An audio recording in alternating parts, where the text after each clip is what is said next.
ইয়া রাব্বাল আলামিন। আল্লাহ, তুমি না কোরআনে বলেছো বান্দা যতই গুনাহ করবে আমার কাছে তাওবা করলে আমি তোমারে মাফ করে দেব। মনে বড় আশা নিয়ে আল্লাহ তোমার শাহী দরবারে ভিক্ষুকের মতো হাত বাড়াইলাম। তুমি যদি ক্ষমা না করো, কে আমাদেরকে ক্ষমা করবে? কে আমাদের মাফ করবে? ভিক্ষুকে একজনের কাছে ভিক্ষা না পেলে আরেকজনের কাছে পায়।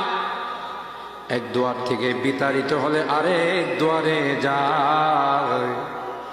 তোমার দরবার থেকে যদি মাহরুম হয়ে যায়, বিতাড়িত হয়ে যায়,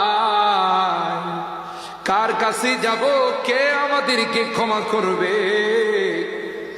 মালিক রে, কাঙ্গালের মতো হাত বাড়াইলাম।